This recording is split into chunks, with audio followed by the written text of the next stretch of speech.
On va commencer par regarder les poumons normaux, exempts de COVID. Donc, les poumons sont noirs, remplis d'air. Le cœur est dans le milieu. Les petits vaisseaux blancs, vous voyez, c'est les petits vaisseaux sanguins qui vont dans les poumons. Et voilà, ce sont des poumons sans COVID.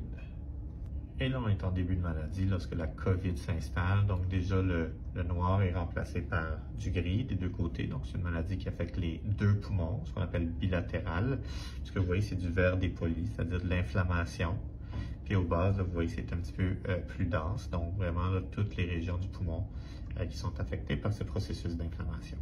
Ça, c'est une des complications potentielles de la COVID et de la ventilation invasive à pression positive. C'est ce qu'on appelle un pneumothorax, donc de l'air entre le poumon, qui est complètement collabé, et la plèvre, les deux épaisseurs de la plèvre. Donc ça, c'est un pneumothorax, évidemment, sous tension. Il y a un shift du médiastin. Ça a besoin d'être adressé avec un drain thoracique immédiatement.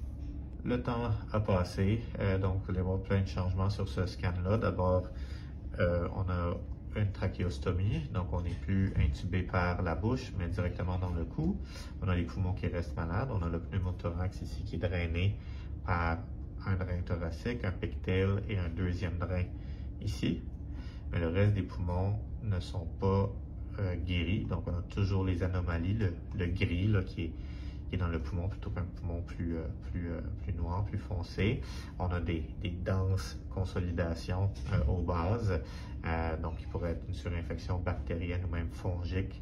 On a aussi du liquide avec de l'air dans le liquide, donc ce qu'on appelle un hydropneumothorax. On a des deux côtés, donc c'est peut-être du liquide, un épanchement pleural qui est infecté, comme j'ai dit, par une bactérie ou par un élément fongique ou des champignons. Évidemment, le reste du poumon qui reste inflammé, voire avec des éléments de fibrose.